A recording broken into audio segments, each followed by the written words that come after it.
नमस्कार, maths by DK Sharma YouTube channel पे आप लोगों का स्वागत है। आज हम लोग सेट नंबर 407 करेंगे और इसका पीडीएफ आप लोगों को टेलीग्राम चैनल पर मिल जाएगा। ओके, आइए सवाल करते हैं। यार देखिए, कहा एन अवलोकन, अवलोकन यानी ऑब्जर्वेशन, आप नंबर बोल सकते हैं। एन नंबर है टोटल, कहा इनमें से एम नंबर का एवरेज, माध्य यानी एवरेज एन है। तो सर एम संख्या का एवरेज अगर एन है, एम संख्या का एवरेज एन है तो योग कितना हो जाएगा? आप सबको पता है, औसत गुना संख्या यानी mn होगा। आगे कहा कि शेष संख्या का एवरेज m है, तो टोटल m नंबर है उसमें से m संख्या हो गया, तो बताइए शेष संख्या बच गया कितना? तो आप बोलेंगे सर टोटल नंबर n है जिसमें से m का निकाल चुके हैं, तो शेष बचा n माइनस m, और शेष n माइनस m संख्या का एवरेज दिया है कितना? m। तो आप बताइए इनका योग क्या हो जाएगा? तो आप बोलेंगे सर औसत गुना संख्या, m से गुना करेंगे तो mn और माइनस m स्क्वायर। का सभी n अवलोकनों का माध्य क्या होगा? अच्छा, सभी n अवलोकन का योग कितना होगा? तो इसको ऐड करेंगे m प्लस mn 2mn और माइनस m स्क्वायर। तो ये सभी n संख्या का योग हो गया। अब पूछा एवरेज है तो टोटल योग में नंबर से डिवाइड कर देंगे, एवरेज आ जाएगा। अच्छा, पूरा के बट्टा में n है यानी n से दोनों को बारी बारी भाग देंगे, तो n से डिवाइड करेंगे, ये बच जाएगा 2m और माइनस ये हो जाएगा कितना? m स्क्वायर बट्टा n। 2m minus m square बट्टा n, ऑप्शन नंबर ए। देखिए, कहा पाइप ए एक भरने वाला पाइप है जबकि बी और सी खाली करने वाला पाइप है, यानी दो ठो भरने वाला है, सॉरी एक ठो भरने वाला है और दो ठो खाली करने वाला है। कहा ए अकेले टंकी को 10 घंटे में भर देगा। कहा बी टंकी के 2/3 भाग को 20 घंटे में। अच्छा, 2/3 टंकी 20 घंटे में भरेगा तो बी पूरा टंकी कै घंटे में खाली कर देगा? 10 या 30 घंटे में। तो बी पूरा टंकी 30 घंटे में खाली कर देगा। आगे का सभी 3 पाइप एक साथ खोल दिए जाएं तो टंकी 40 घंटे में भर जाएगा, यानी ए बी एंड सी तीनों को एक साथ ओपन करेंगे, 40 घंटे में भर जाएगा। टंकी का कैपेसिटी 120। ए 10 घंटे में पूरा भरेगा तो 1 घंटा में कितना? 12। बी 30 घंटा में पूरा खाली कर देगा, 1 घंटा में कितना? 4। खाली करेगा तो माइनस से। का जब तीनों को ओपन करेंगे तो 40 घंटा में पूरा टंकी, यानी 40 घंटा में 120 भरेगा तो 1 घंटा में कितना भर जाएगा? 3 लीटर भर जाएगा। अब सवाल पूछ रहा है कि सी अकेले टंकी के 2/3 भाग को कितने घंटे में खाली करेगा, तो सी का एफिशिएंसी जानना पड़ेगा। तो देखिए, ए का एफिशिएंसी है 12, 12 भरता है हर घंटे। बी हर घंटे 4 लीटर खाली करता है। तो ए 12 भर रहा है, बी 4 खाली कर रहा है, तो टंकी में 8 लीटर जाना चाहिए, लेकिन जा रहा है 3 लीटर, यानी कि बताइए बाकी का भर जाना चाहिए 8 लीटर पर जा रहा है 3 लीटर, यानी बाकी 5 लीटर कहाँ गया? तो आप बोलेंगे सर सी 5 लीटर खाली कर दे रहा होगा, तो सी का एफिशिएंसी हो गया 5। अब का सी 2/3 भाग टंकी को कितने समय में खाली करेगा? 2/3 टोटल 120 लीटर का टंकी है, 2/3 यानी कै लीटर? तो आप बोलेंगे सर 80 लीटर। सी 80 लीटर टंकी कितने समय में खाली करेगा? तो सी 1 घंटा में 5 लीटर, तो 80 लीटर कै घंटा में खाली करेगा? 16 घंटा में।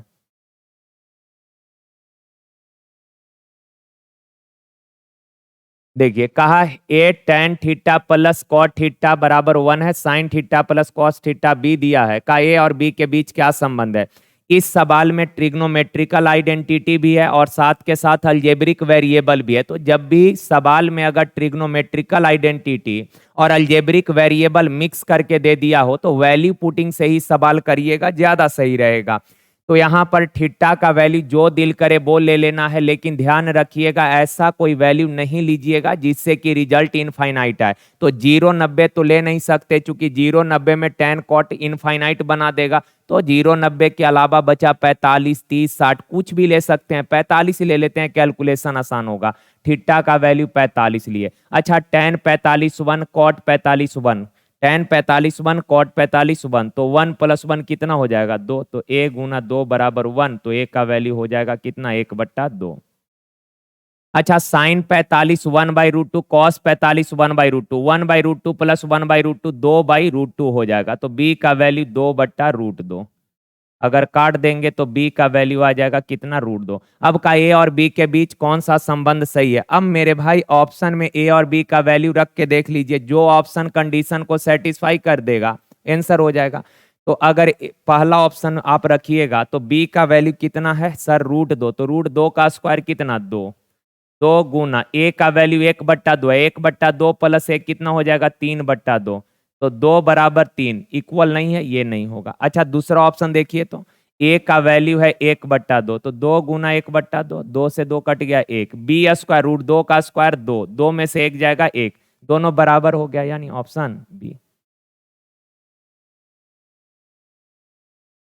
देखिए कहा ए और बी मिलकर एक काम को 26 सही 2/3 दिन में कर देगा। ए और बी मिलकर 26 सही 2/3, तो 26 तिया 78 और 2 80/3। यार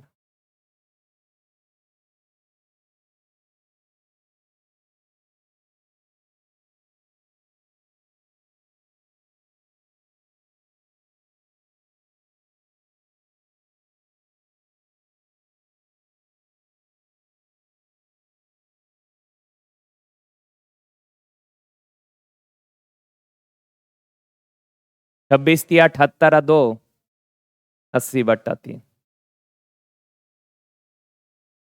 आगे बोला बी और सी मिलकर 48 दिन में।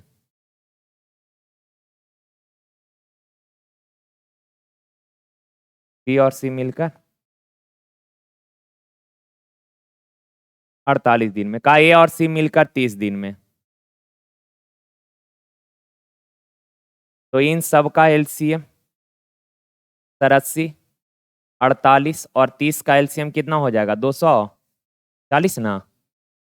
अब 80/3 दिन में पूरा एक दिन में, 80 तिया तो 3 तिया 9, 48 बचे, 30 8। अब यहां से अगर इन तीनों को ऐड करिएगा, ए 2 बार, बी 2 बार, सी 2 बार, यानी twice of a plus b plus c. इधर 9/14 और 8 है 22। तो ए बी एंड सी तीनों का एफिशिएंसी, कंबाइंड एफिशिएंसी आ गया, 2 से कट जाएगा 11, यानी ए बी एंड सी तीनों मिलकर एक दिन में 11 काम करेगा। अब सवाल कहा ए अकेले उस काम के 60% भाग कितने दिनों में करेगा। सर ए के बारे में बोला तो ए का एफिशिएंसी निकालना पड़ेगा, कैसे आएगा, तो तीनों मिलकर एक दिन में जितना काम कर रहा है उसमें से बी और सी का घटा देंगे, एक आ जाएगा। बी और सी एक दिन में 5 काम कर रहा है, तो ए का एफिशिएंसी आ गया 6, यानी ए अकेले पर डे 6 काम करेगा। कहा ए 60% काम कितने दिन में, तो टोटल 240 काम है, और 240 का 60% ए कितने दिन में, तो ए के एफिशिएंसी से डिवाइड कर दीजिए, परसेंट से 2 जीरो, 6 से 6 कट जाएगा, यानी कितने दिन में, 24 दिन में। देखिए विकास अपने वेतन का 80% खर्च करता है। सपोज विकास का आय जो है मान लेते हैं 100 है, ठीक है, और अपने वेतन का आय का 80% खर्च कर दिया, यानी खर्च कर रहा है कितना, 80। 100 कमाया, 80 खर्च किया, तो बताइए बचत किया होगा कितना, तो आप बोलेंगे सर 20। आगे इसने बोला है कि उसके वेतन में 25% वृद्धि हुई है। अच्छा इनकम था 100, 25% बढ़ा, तो 100 का 25% कितना वेतन इंक्रीज कर गया, तो आप बोलेंगे सर 25 रुपया। का व्यय 15% बढ़ गया, खर्च 15 बढ़ गया, पहले खर्च कर रहा था 80, 15% बढ़ गया, तो 80 का 15% अगर निकालिएगा तो सर 20 चौक 80, 20 पचे 100, 5 तिया 15, यानी 4 तिया 12 रुपया एक्स्ट्रा खर्च कर रहा। आप बताइए अगर आज 25 रुपया एक्स्ट्रा कमाए हैं, उनमें से 12 रुपया एक्स्ट्रा उड़ा दिए, तो बताइए बाकी 13 रुपया आपका आज एक्स्ट्रा सेविंग हुआ है, तो 13 रुपया का एक्स्ट्रा सेविंग हुआ। पहले सेविंग कर रहे थे कितना, 20, आज 13 रुपया एक्स्ट्रा सेविंग किए, 13 एक्स्ट्रा सेविंग किए कितना से, 20 से, परसेंट तो 100 से गुना, 20 पचे 100, 13 पचे 65%, ऑप्शन डी। आप में से कुछ लोग अगर इस तरीके से नहीं समझ पाएंगे तो आप ऐसे भी कर सकते हैं, लेकिन उसमें टाइम ज्यादा, थोड़ा सा टाइम लग जाएगा। पहले इनकम 100 था, 25 रुपया ज्यादा इनकम हुआ, तो आज इनकम है कितना, 125। पहले 80 खर्च कर रहे थे, आज 12 रुपया एक्स्ट्रा खर्च किए, तो आज कितना खर्च किए, 92 रुपया। तो आज सेविंग कितना हुआ, तो आप बोलेंगे सर 125 रुपए कमाए हैं, उसमें से 92 रुपया उड़ा दिए, तो बचाए हैं क्या रुपया, 33 रुपया। पहले बचा रहे थे सर 20 रुपया, आज 33 रुपया बचा, यानी कि सेविंग कितना एक्स्ट्रा हो गया, 13 रुपया। 13 रुपया सेविंग बढ़ गया, कितना से, 20 से। परसेंट तो 100 से गुना, 20 पचे 100, 13 पचे 65। ओके ना, तो ऐसे भी कर सकते हैं, पर उसमें थोड़ा सा टाइम कम लगेगा, ये चीज तो आपको नहीं निकालना पड़ेगा। देखिए a प्लस बी प्लस सी दिया है 17, ए गुना बी गुना सी 168 है, ए b b c c a का सम 94 है, बोला a cube b cube c cube का वैल्यू। देखिए यहाँ वैल्यू पुट तो नहीं कर सकते आप, क्यों, क्योंकि सर ये 3 इक्वेशन है, 3 वेरिएबल है, 3 समीकरण और 3 वेरिएबल है, तो यहाँ वैल्यू पुट नहीं कर सकते। हाँ आप हीट एंड ट्रायल लगा सकते हैं, क्योंकि अगर पूरा बेसिक बनाएंगे तो यहाँ दो दो फॉर्मूला अप्लाई करना पड़ेगा, थोड़ा टाइम लग जाएगा। तो हीट एंड ट्रायल करके आप ऐसा कोई नंबर पिक करिए जिसका सम, ऐसा 3 नंबर जिसका सम 17 हो और मल्टीप्लाई करने पर 168 आ जाए। तो सर 17 है तो 7, हाँ 4 लेंगे ए, 6 बी 7 सी, तो 4 6 10 7 17 हो गया। आज 4 छक 24, 24 सते 168 हो गया। तो आगे सेटिस्फाई नहीं कराना, हो ही जाएगा ये। अब 4 का क्यू 64, सर 6 का क्यू 200 और 7 का क्यू 300, इन सब का योग निकालना। 10 और 3 13, इकाई अंक पर 3 यहीं पे है, ऑप्शन बी हो जाएगा। तो हीट एंड ट्रायल से आप कर सकते हैं, लेकिन मान लीजिए अगर ऐसा वैल्यू दिया है ताकि आप कुछ सोच नहीं पा रहे हैं, तब बेसिक करना ही पड़ेगा आपको। लेकिन जब बेसिक करेंगे तो थोड़ा कैलकुलेशन फास्ट करना पड़ेगा। देखिए दो फॉर्मूला आपको याद होगा कि sir a plus b plus सी का होल स्क्वायर बराबर क्या होता है, तो आप बोलेंगे sir a square plus b square plus c square plus 2ab 2bc 2c है, तो दो कॉमन कर लेंगे तो a b b c plus, और एक ये चीज ध्यान में रखिएगा कि sir a cube plus b cube plus c cube minus 3abc बराबर क्या होगा, तो ये होता है sir a plus b plus c into a square plus b square plus c square minus a b minus b c minus c a. Okay ना, तो ये दोनों ध्यान में रखना है। अब देखिए जरा, आप बताइए a प्लस बी प्लस सी 17 है, तो a प्लस बी प्लस सी का स्क्वायर यानी 17 का स्क्वायर 289 बराबर क्या होगा sir, a square plus b square plus c square plus twice of a b b c c a का वैल्यू दिया है कितना, a b plus b c plus c a का वैल्यू है 94। तो ये 94 दूना कितना हो जाएगा 188, इधर आके घट जाएगा, तो यहाँ से आ गया अपना a square plus b square plus c square, 188 घटेगा सर कितना 101 आ गया। ठीक है, अब आप बताइए आपको a cube plus b cube plus c cube निकालना है, तो ये भी आपने पढ़ा sir a cube plus b cube plus c cube minus 3abc, abc का वैल्यू कितना है 168 बराबर क्या होगा a plus b plus c, a plus b plus c यानी 17 into a square plus b square plus c square यानी 101 और minus, अच्छा यहाँ माइनस कॉमन कर लेंगे तो अंदर प्लस ना, और a b plus b c plus c a का वैल्यू कितना है 94, तो ये हो जाएगा सर 7। ठीक है, तो यहां से आप बताइए a cube plus b cube plus c cube बराबर उधर हो जाएगा 7 7 49 7 4 11, अच्छा माइनस ये मल्टीप्लाई करेंगे 3 8 24, 3 6 18 और 2 20 और 3 2 5, 504 उधर जाके प्लस का ना हो जाएगा 504, ऐड करिएगा 9 4 13 और 2 5 1 6 623। तो थोड़ा सा फिर बेसिक करेंगे तो फॉर्मूला अप्लाई करना पड़ेगा ये वाला, इतना। ठीक है, चलिए, का एक कार रेलगाड़ी और एक बस के चाल का रेशियो, यानी कार का चाल है 4, रेलगाड़ी का चाल है 7 और बस का चाल है 3। का सर कार बस और रेलगाड़ी के चाल का औसत, अच्छा इन तीनों वाहनों के स्पीड का एवरेज 70 दिया है, तो तीन चीजों का एवरेज 70 है, तो योग कितना हो जाएगा 210। तो एवरेज स्पीड 70 किलोमीटर, तो तीनों वाहन का टोटल स्पीड कितना हो जाएगा 210 किलोमीटर बराबर। अच्छा अनुपात में तीनों वाहन के स्पीड का सम कितना, 4 7 11 और 3 14 यूनिट, लेकिन दिया है सम कितना 200, 10, तो 1 यूनिट बराबर 15। 1 यूनिट 15 है, तो सवाल का कार और रेलगाड़ी के चाल का औसत। अच्छा, कार का स्पीड कितना है? 4 यूनिट। 1 बराबर 15, 4 बराबर 60 किलोमीटर पर आवर। रेलगाड़ी, तो रेलगाड़ी यहाँ है, तो रेलगाड़ी का स्पीड 4 यूनिट, 7 यूनिट, 1 बराबर 15, तो 7 यूनिट बराबर 105 किलोमीटर पर आवर। कार और रेलगाड़ी के स्पीड का एवरेज, एवरेज पूछा है तो दोनों को जोड़कर 2 से डिवाइड कर दीजिएगा। तो 2 8 16, 2 दूना 4, यानी कि 82.5 किलोमीटर पर आवर। ऑप्शन। देखिए, कहा मजदूर बी से 3 गुना कार्य कुशल है। ए जो है बी से 3 गुना, बी का एफिशिएंसी अगर 1 है तो ए का एफिशिएंसी कितना हो जाएगा? 3। और आप सबको पता है कि एफिशिएंसी क्या होता है, तो वन डे वर्क, कोई भी वर्कर एक दिन में जितना काम करता है वो उसका एफिशिएंसी होगा। तो ए का एफिशिएंसी 3, यानी ए एक दिन में 3 काम, बी एक दिन में 1 काम। आगे का सर, दोनों मिलकर काम को 18 दिन में पूरा कर देता है, तो ए अकेले कितना दिन में? एक बात बताना, दोनों मिलकर एक दिन में 4 काम, तो 18 दिन में टोटल कितना काम कर देगा? 72 काम। और का इस पूरे काम को ए अकेले कितने दिन में? तो ए एक दिन में 3 काम, 72 काम कै दिन में? ए के एफिशिएंसी से डिवाइड करिएगा, 24 या 72, यानी 24 दिन में।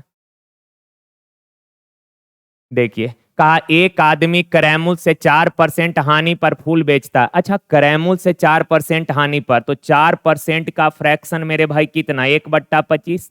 और लाभ हानि करैमुल पर होता है, ये चीज आप सबको पता है। यानी करैमुल अगर 25 है, एक हानि पे सामान बेच रहा है, यानी बेच कितना में रहा है? 24 में।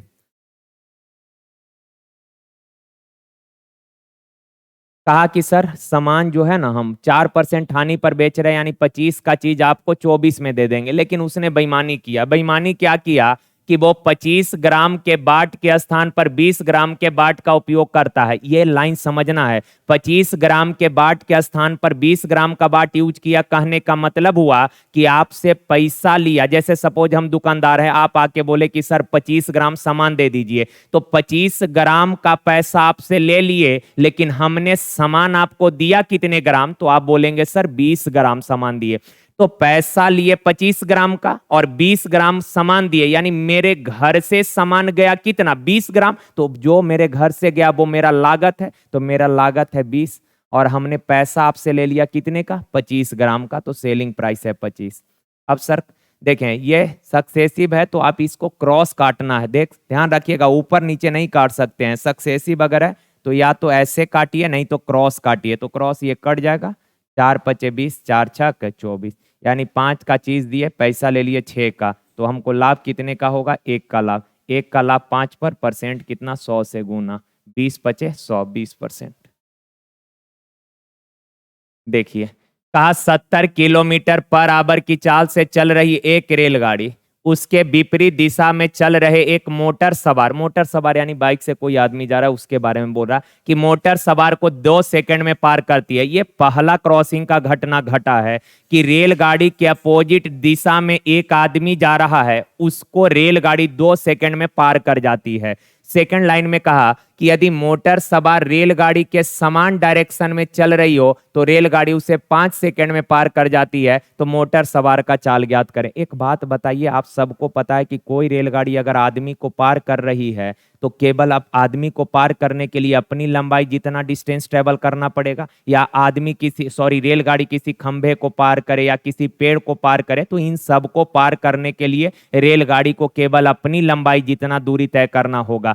आ जाइए, कहा कि सर आदमी का चाल मान लेते हैं 20 किलोमीटर/आवर, चूंकि रेलगाड़ी का चाल 70 किलोमीटर/आवर है, तो चाल भी मान किलोमीटर में मानेंगे तब ना, यूनिट सेम रहेगा तो ऐड कर पाइएगा।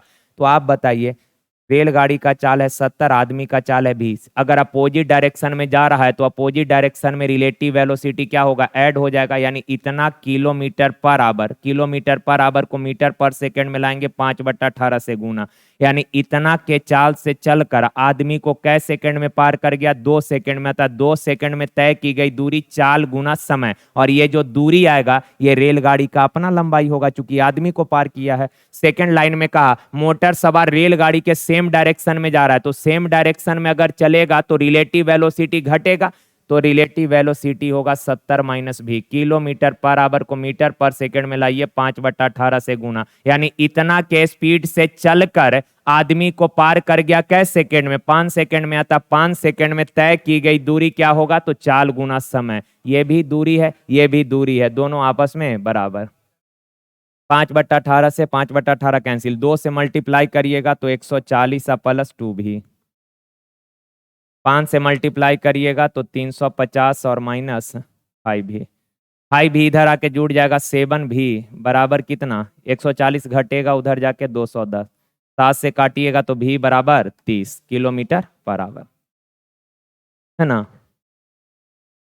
देखिए कहा यदि एक पहिए की त्रिज्या में 8% वृद्धि हो गया। अच्छा पहिए का एक चीज आप ध्यान रखिएगा, पहिया तो गोल ही होता है और ये कंप्लीट जो लंबाई है ये पहिए का सरकमफेरेंस यानी परिधि होगा। और कोई भी पहिया अगर एक कंप्लीट चक्कर लगाएगा, कोई भी पहिया जो है एक चक्कर में पहिया एक चक्कर में अपने परिधि जितना दूरी तय करता है।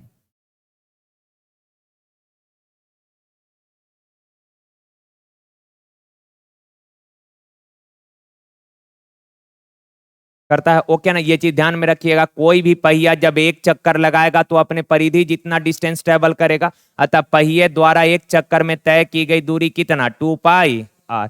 ये चीज अब अपने मन में रखना है इस चीज को कि पहिया एक चक्कर में कितना दूरी तय करेगा, तो 2πr डिस्टेंस ट्रेवल करेगा, ओके ना। अब आ जाइए सवाल पे।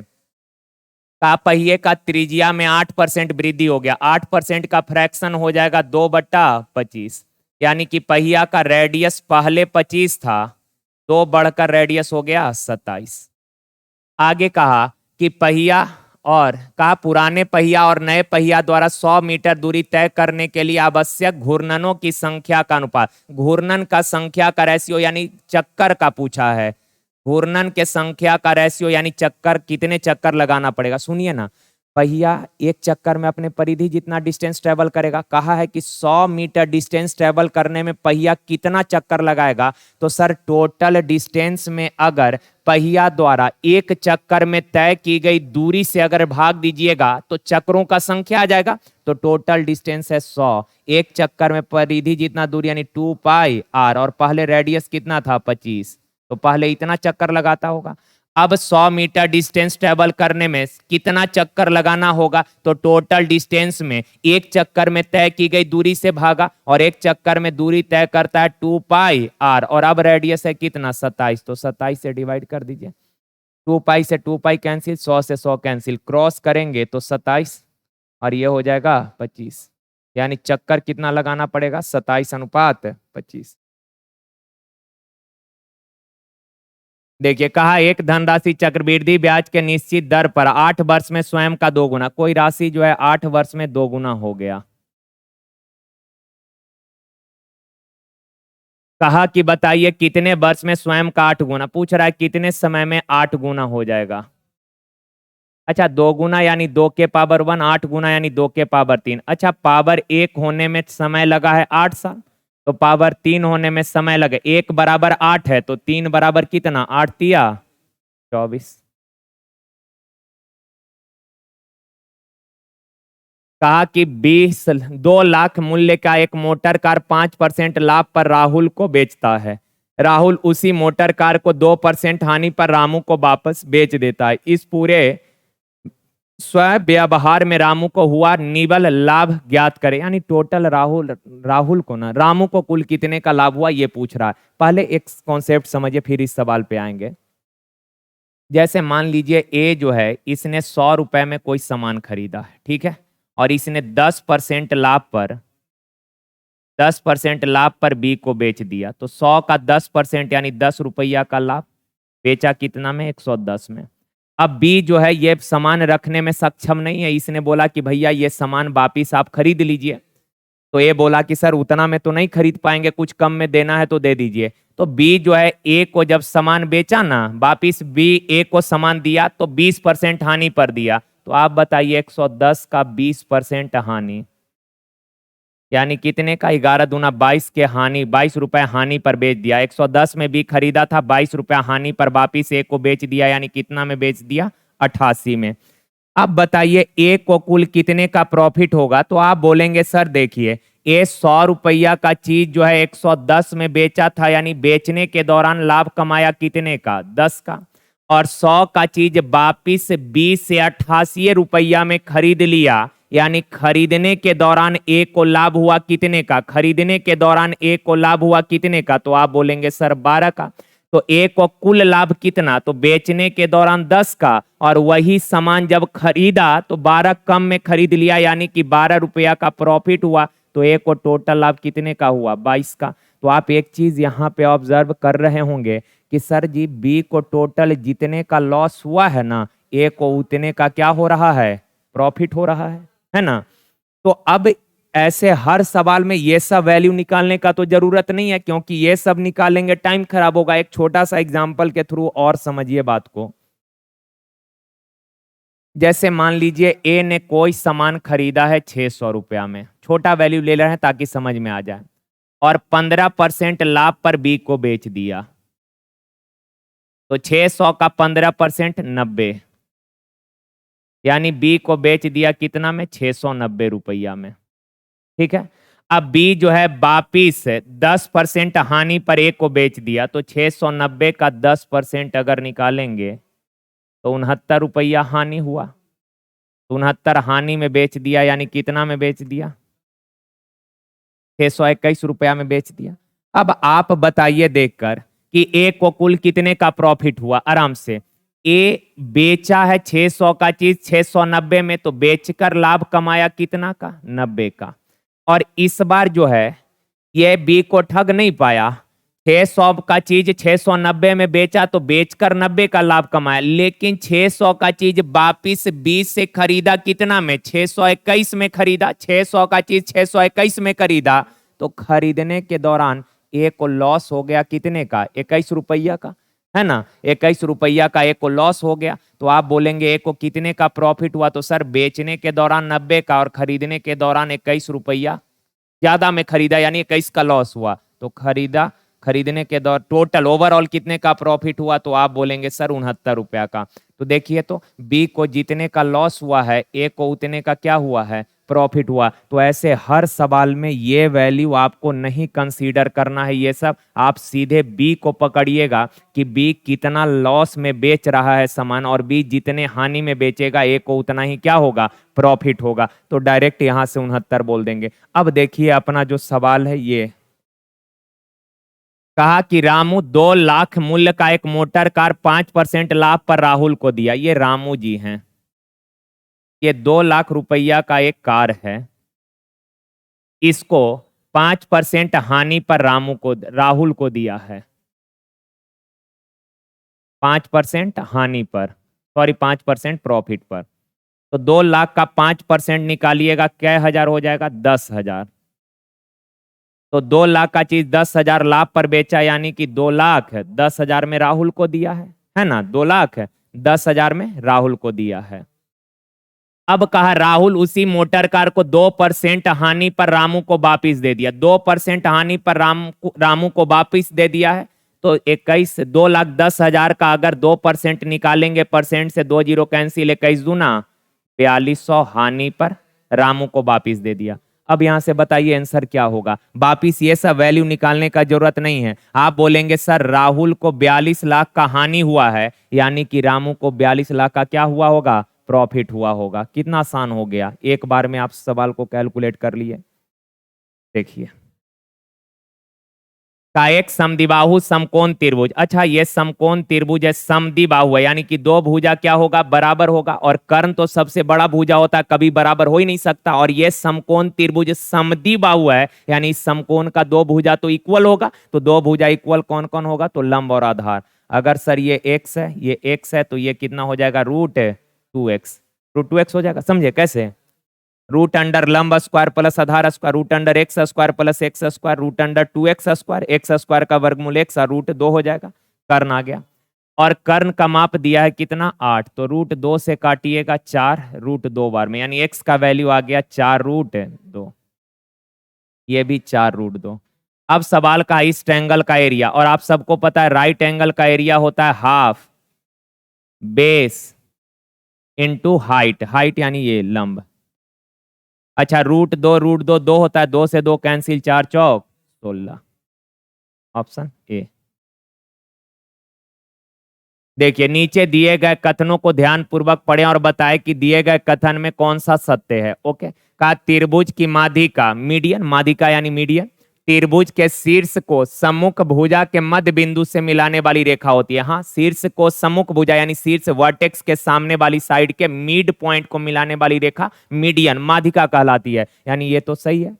कहा त्रिभुज में केंद्रक माध्यिका को 2:1 के रेशियो में डिवाइड करता है, ये भी सही। आप सबको पता है कि ये अगर ट्रायंगल है तो इस वर्टेक्स से सामने वाली भुजा के मिड पॉइंट को मिलाए तो मीडियन है, इस वर्टेक्स से सामने वाली भुजा के मिड पॉइंट को मिलाए मीडियन, और इस वर्टेक्स से सामने वाली भुजा के मिड पॉइंट को मिलाए मीडियन, और तीनों मीडियन का जो कटान बिंदु होता है इसी को केंद्रक कहते हैं, सेंट्रोइड कहते हैं, या ग्रेविटी ऑफ सेंटर जी से डिनोट करते हैं। और केंद्रक जो होता है ना मेरे प्यारे भाई, केंद्रक प्रत्येक माध्यिका को 2:1 के रेशियो में डिवाइड करता है, 2:1, 2:1। तो वही चीज ये बोला है, ये भी सही है, यानी कि दोनों स्टेटमेंट क्या है, सही है। देखिए का एक त्रिभुज के कोण ए बी और सी है, यहां मिसिंग है सी, के माप समानांतर श्रेणी में है। अच्छा त्रिभुज जो है ना, जैसे ये त्रिभुज है ए बी सी, और इस त्रिभुज के तीनों कोण जो है, तीनों कोण यानी A B and C AP में है। और ध्यान रखिएगा ये चीज, जब भी एपी में 3 टर्म मानना हो ना तो बीच वाला को पकड़िएगा। तो बीच वाला टर्म अगर ए है तो, और एपी में गैप सेम होता है, तो ये ए है तो ये ए माइनस डी, और ये ध्यान में रखना, याद होना चाहिए ये चीज। और तीसरा ए प्लस डी हो जाएगा, गैप सेम है, इसमें डी जोड़ेंगे तो ए आएगा, इसमें डी जोड़ेंगे तो ये आएगा।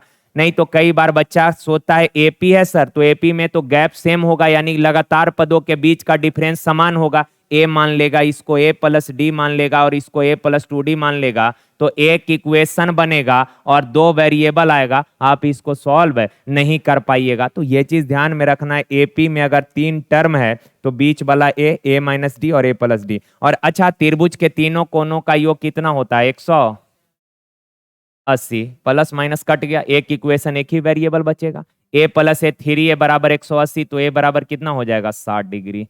अब आप बताइए, तो बी कोण कितना था, ए बी वट कोण ए है, और ए का वैल्यू कितना आया है, 60 डिग्री, यानी कोण बी आ गया 60 डिग्री।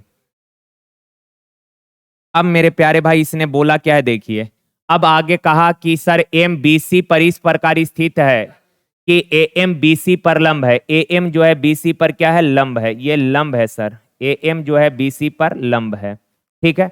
तो आपसे बोला कि बताइए A M, sorry B C पर लंब है तो बी एम बट्टा ए बी, बी एम बट्टा ए बी का वैल्यू निकालना है। तो आप बताना, ये राइट एंगल है, राइट एंगल में 90 के सामने ये कर्ण है, तो ये लंब होगा ना, तो tan 60 होता है √3/1, तो 60 के सामने लंब हो जाएगा √3 और आधार हो जाएगा 1, एक √3, तो ये कर्ण कितना हो जाएगा, 2 हो जाएगा। अब कहा बी एम, तो बी एम है कितना सर, 1, और ए बी, ये वाला ए बी कितना है, 2, तो बी एम बट्टा ए बी कितना हो जाएगा, 1/2। समझ पाए? देखिए ये अच्छा सवाल है। का एल एम एन में एल एम 5√2 है, एल एन 13 है, और एंगल एल एम एन बराबर 135। अच्छा 135 यानी अधिक कोण है ना ये, तो अधिक कोण त्रिभुज बनेगा, ये एल एम और ये एन अधिक कोण त्रिभुज है। का एल एम 5√2 है, एल एम 5√2 है, एल एन 13 है, का एल एम एन ये वाला एंगल 135 है, और आपसे पूछा है एम एन की लंबाई, हमने मान लिया x। अब देखें इस त्रिभुज में आप कॉस फॉर्मूला लगाकर आप साइड का लेंथ निकाल सकते हैं, चूंकि एंगल दिया है, साइड निकालना है तो कॉस फॉर्मूला लगा लेंगे, लेकिन कॉस फॉर्मूला लगाएंगे कैलकुलेशन काफी कॉम्प्लिकेटेड हो जाएगा। एक खूबसूरत सा तरीका है, ये समझिए जरा, पहले इसको समझिए। मान लीजिए अभी बताए समद्विबाहु समकोण के बारे में, ये समद्विबाहु समकोण त्रिभुज है, तो दो भुजा बराबर होगा। मान लीजिए अगर ये एक है, ये एक है, तो ये कितना हो जाएगा, √2 हो जाएगा ना। मान लीजिए ये समद्विबाहु समकोण है, दो भुजा बराबर होगा। अगर ये ए है, ये ए है, अभी जस्ट बताए थे, तो ये कितना हो जाएगा, a√2 हो जाएगा ना। मान लीजिए समद्विबाहु समकोण है, दो भुजा बराबर, ये 8 है, ये 8 है, तो ये कितना हो जाएगा, 8 रूट है 2 हो जाएगा। अब इसका उल्टा आप क्या बता सकते हैं, ये समद्विबाहु समकोण है, अगर ये 8 रूट 2 है तो ये कितना हो जाएगा, 8 हो जाएगा। हाँ बहुत बढ़िया। और ये भी कितना, 8, उल्टा भी लिख लेंगे। मान लीजिए ये समद्विबाहु समकोण है, दो भुजा बराबर है, कर्ण है 13 रूट 2, तो बताइए ये कितना, 13, और ये भी कितना, 13 हो जाएगा ये चीज। तो आ जाइए सवाल पे, देखें ये अधिक कोण त्रिभुज है, तो इसका हाइट तो त्रिभुज के बाहर होगा, क्योंकि हाइट कभी तिरछा नहीं होता, हाइट हमेशा परपेंडिकुलर होता है, तो अधिक कोण त्रिभुज का हाइट बाहर में होगा। तो इस भुजा को अगर आगे की ओर प्रोसीड करिएगा तो इस वर्टेक्स से सामने वाला भुजा पर अगर लंब डालेंगे तो ये 90 डिग्री बन जाएगा। अब अगर ये 90 बन गया, एक बात बताइए, ये 90 है, ये वाला 90 है, अच्छा ये स्ट्रेट लाइन पर टोटल 180 डिग्री का कोण बनता है, ये 135 है, तो ये वाला कितना हो जाएगा, 45।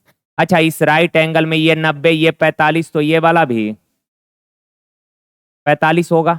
अच्छा ये क्या समद्विबाहु त्रिभुज है, दो भुजा बराबर है, तो बराबर भुजा के सामने का कोण भी, तो ये समद्विबाहु समकोण त्रिभुज नहीं है। और अगर ये समद्विबाहु समकोण त्रिभुज है तो अभी बताए आपको, बताइए जरा, ये 5 रूट 2 है, ये दो भुजा बराबर, तो ये कितना, 5, थैंक यू, ये वाला 5, कोई दिक्कत नहीं यहाँ से। अब बड़ा वाला जरा राइट एंगल को देखिए, बड़ा वाला राइट एंगल को अगर आप देख पा रहे हैं, इस बड़े वाले राइट एंगल को देखिए,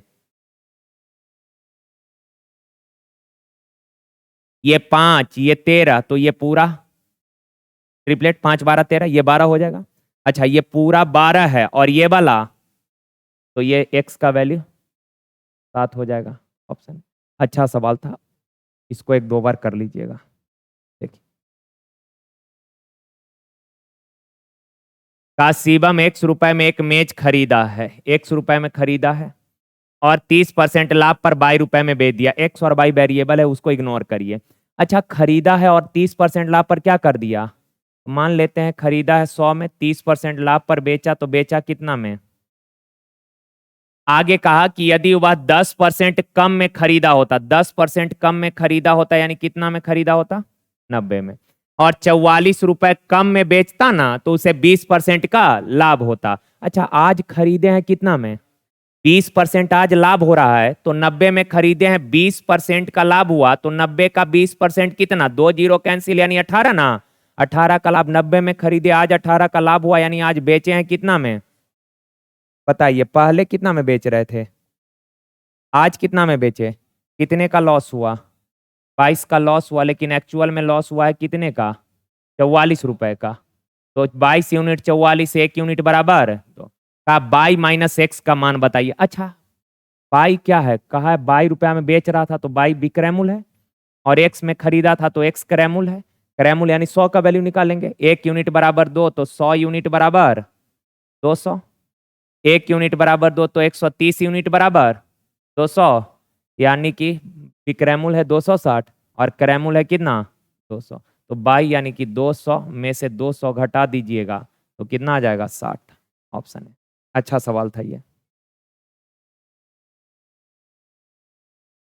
देखिए x प्लस 1/x1 है, ये चीज ध्यान में रखना है, एक कई बार बता चुके हैं, x प्लस 1/x है तो x³ बराबर होता है -1, और x प्लस 1/x बराबर अगर -1 है तो x³ बराबर होता है, तो x प्लस 1/x1 है तो x³ बराबर -1, तो इसको अगर अरेंज करेंगे तो लिख सकते हैं x के power 3 complete to the power, again 1/x के power 3 complete to the power. अच्छा x³ का वैल्यू -1 है, तो -1 के पावर 12, इवन नंबर है तो +1 हो जाएगा, यहाँ भी 1/-1 के पावर 12 1 हो जाएगा, तो 1 + 1 कितना, तो देखिए का के का पता लगाएं, यदि रेखा इतना इतना, रेखा इतना इतना, के निकालना है, और का ये दोनों लाइन एक दूसरे पर लंबवत है यानी परपेंडिकुलर है। तो एक चीज ध्यान में रखना है कि कोई भी जनरल लाइन का इक्वेशन होता है ax + by + c = 0, और किसी भी लाइन का जो स्लॉप होता है, स्लॉप यानी ढाल, m से डिनोट करते हैं, और ढाल बराबर होता है -a/b, -a/, दूसरा चीज ध्यान में रखिएगा कि परपेंडिकुलर,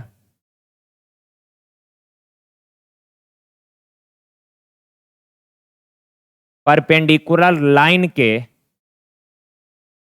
स्लोप में रिलेशन क्या होता है? परपेंडिकुलर लाइन के स्लोप में रिलेशन, कुछ प्रॉब्लम आ गया क्या? परपेंडिकुलर लाइन के स्लोप में रिलेशन होता है, दो लाइन अगर एक दूसरे पे परपेंडिकुलर है, जैसे मान लीजिए एक लाइन ये है जिसका इक्वेशन है a1x plus b1 y plus c1 equals to 0, और इस पर एक लाइन परपेंडिकुलर है, इस परपेंडिकुलर लाइन का इक्वेशन है a1x प्लस, अच्छा a1x इसको मान लिया तो ये a2x b2 बाई या प्लस c2 इक्वल्स टू, तो ये दोनों परपेंडिकुलर लाइन है, तो दो परपेंडिकुलर लाइन के स्लोप में रिलेशन होता है m1 इंटू m2 बराबर -1, m1 इंटू m2 बराबर -1। ओके ना, इतना हो जाएगा, इसको हटा देते हैं यार। अब देखिए जरा, आप बताइए तो इस लाइन का ये दोनों लाइन एक दूसरे पर लंबवत है, तो के का मान बताइए। अगर लंबवत है तो दोनों लाइन के स्लोप का जो प्रोडक्ट होगा, स्लोप का जो गुणनफल होगा वो -1 होगा। तो इस लाइन का पहले बताइए स्लोप क्या होगा। पहला लाइन है तो m1, स्लोप बराबर होगा -a यानी -2/b, b है कितना -3, यानी कि m1 2/3। अच्छा, इस लाइन का स्लोप, दूसरा लाइन है तो m2, इस लाइन का स्लोप क्या होगा? तो सर a यानी कि 3/b, b यानी कितना के। और अभी बताए दोनों लाइन के स्लोप का प्रोडक्ट, दोनों लाइन के स्लोप का प्रोडक्ट होगा -1, तो m1 है 2/3 और m2 है कितना -3 बराबर -1। माइनस से माइनस कैंसिल, 3 से 3 क्रॉस करेंगे तो k बराबर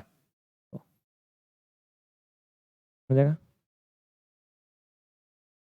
देखिए, का अंडों से भरी टोकरी में 20% अंडा टूट गया, 8% सड़ गया, 24% केक बनाने के लिए अलग रखा गया था। शेष 12 अंडे कुछ लोगों द्वारा खा लिया गया। शुरुआत में टोकरी में कितने अंडे थे? अच्छा, 20% टूट गया, 8% सड़ गया, 20 और 8 24% केक बनाने के लिए अलग रखा गया, तो 20 8 28 24 42 ना, 42 ना 28, हाँ 52 सॉरी।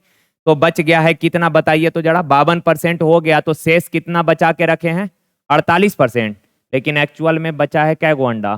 तो 48% 12 शुरुआत में, तो शुरू में कितना होगा? 100% होगा, तो 100%। एक चौथाई है तो 25 डायरेक्ट लिख देते हैं, नहीं तो आप लिखिए 12/48 गुना 12 चौक 48, 4 से 25 चौक 100, यानी शुरुआत में कै गो अंडा होगा? 25।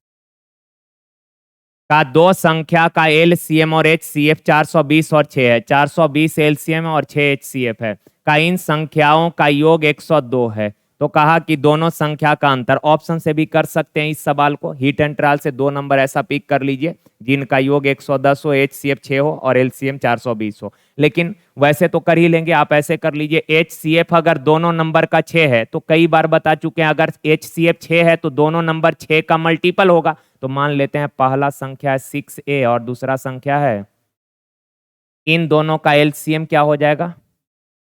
और दिया है तो ए बी बराबर 70।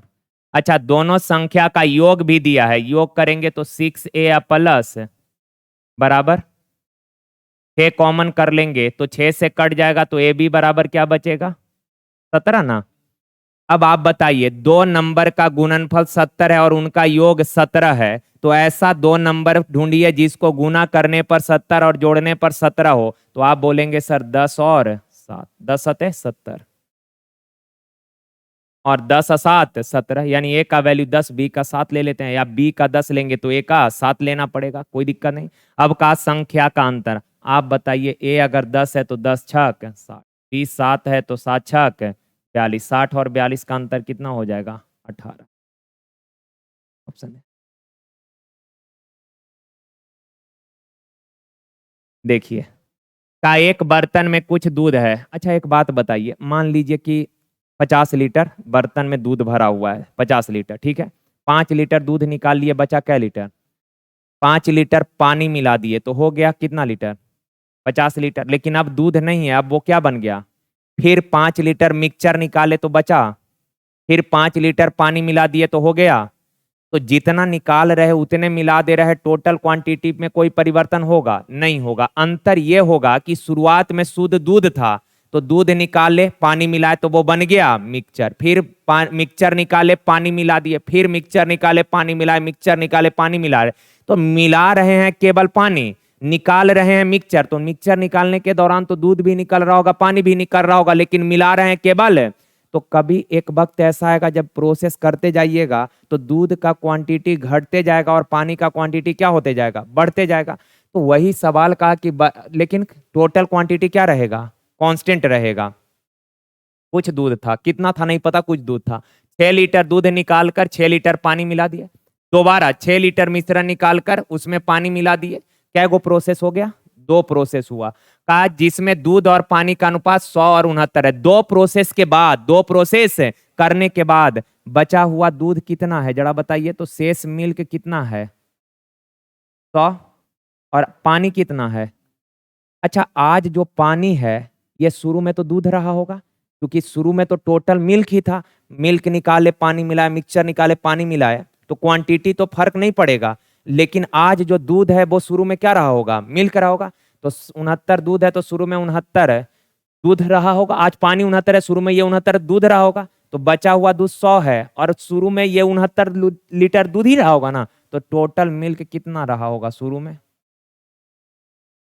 टोटल मिल्क का क्वांटिटी 100। अच्छा, 2 प्रोसेस करने के बाद टोटल मिल्क और बचा हुआ मिल्क का रेशियो है 169 और 100। 2 प्रोसेस के बाद का रेशियो है 169 और 100।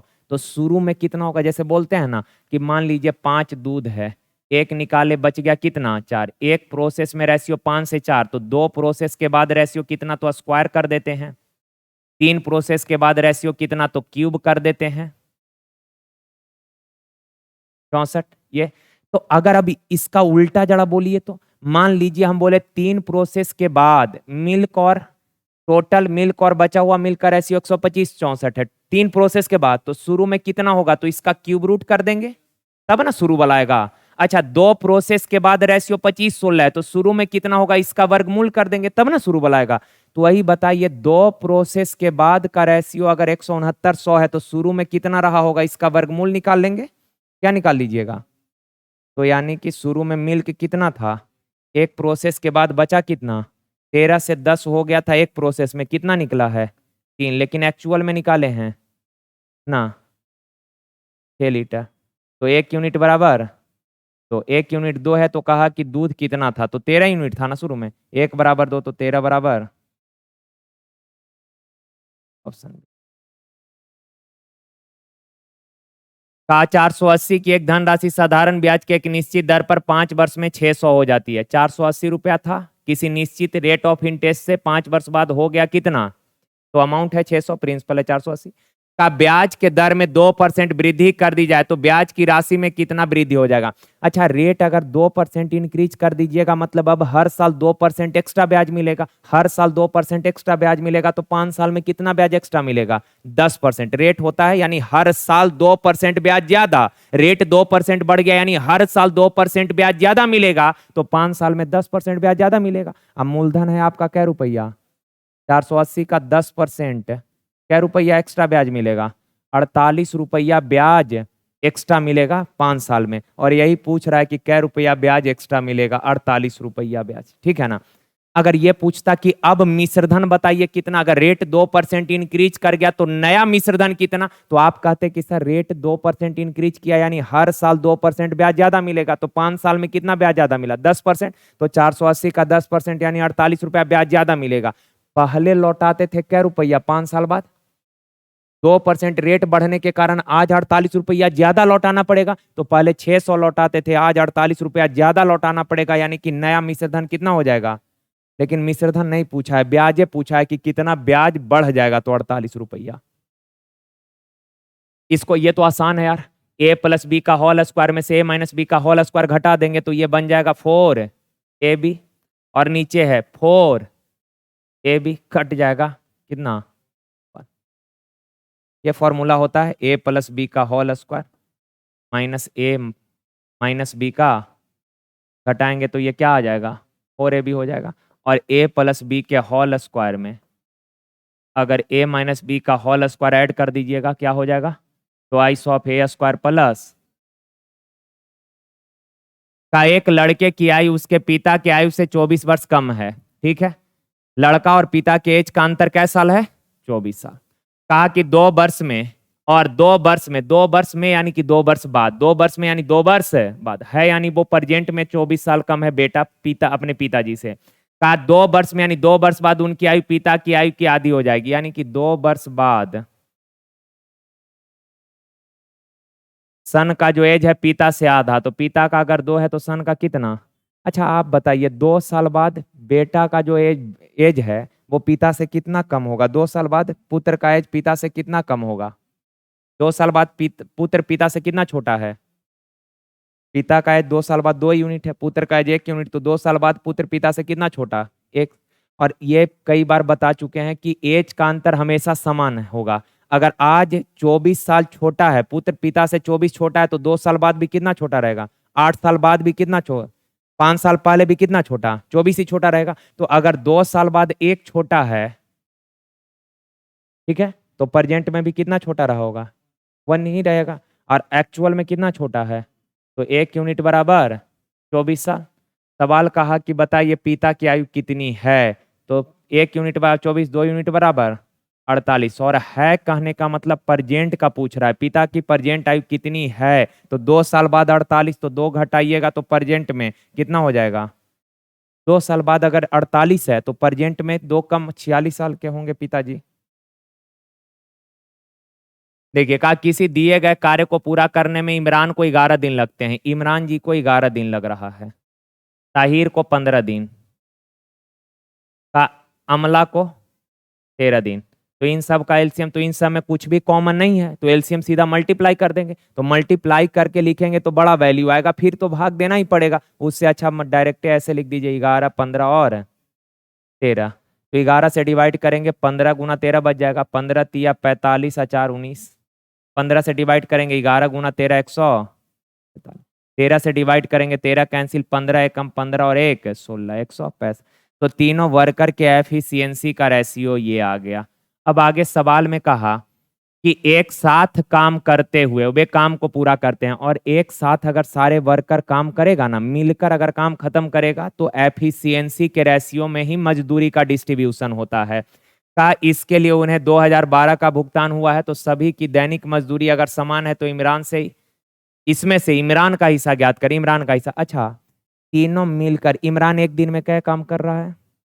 ताहिर एक दिन में और अमला एक दिन में। अच्छा एक दिन में तीनों मिलकर कितना काम निपटा दिया? एक दिन में कितना? 5 5 10 3 13, 6 4 10 9 19 और 1 20, 3 2। एक दिन में 503 काम निपटा दिया, और इस 503 काम का मजदूरी मिला है क्या रुपया? 2000। 503 काम का मजदूरी इतना, तो एक काम का मजदूरी आ गया। कहा कि इमरान का हिस्सा, तो इमरान जय काम करेगा उतना काम का मजदूरी लेगा, तो 195 काम का मजदूरी कितना? तो 195 से गुना। तो सर 4 बार में ये कट जाएगा, 4 पचे 20, 4 नमा 36, 2 38, 4 3 7, 700। का ए बी ने 20,000 16,000 का निवेश करके एक पार्टनरिंग में बिजनेस स्टार्ट किया। 3 माह बाद सी 15,000 निवेश करके उसमें पार्टनर साझेदारी में शामिल हो गया। 4350 के 6 माही लाभ। अच्छा 6 माही लाभ, यानी ये क्लियर है कि बिजनेस कै माह का है? कहा बी का हिस्सा। अच्छा ए बी एंड सी का पूंजी बताइए तो।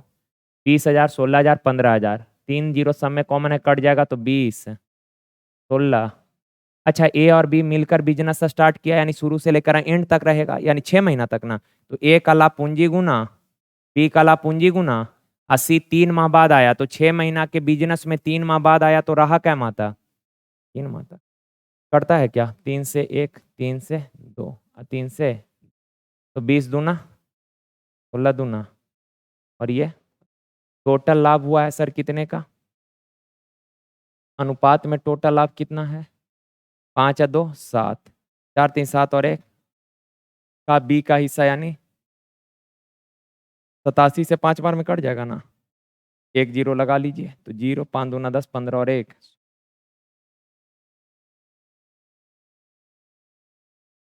का यदि ये व्यंजक पूर्ण वर्ग है। अच्छा कोई भी चीज पूर्ण वर्ग होगा ना, कोई भी दुनिया का कोई भी चीज अगर परफेक्ट स्क्वायर है, तो वो 100% ए प्लस कोई भी अलजेब्रिक फंक्शन हो, या कोई भी फंक्शन अगर पूर्ण वर्ग है तो वो या तो a प्लस बी के होल स्क्वायर पे अरेंज हो रहा होगा या a माइनस, यही दो चीज पूर्ण वर्ग है। सब प्लस में है तो a प्लस बी का होल स्क्वायर पे अरेंज हो रहा होगा। तो ये देखिए तो a गुना a क्या है, a स्क्वायर है। अब प्लस ये b गुना b क्या है, परफेक्ट स्क्वायर है तो a square plus b square plus 2ab होना चाहिए ना।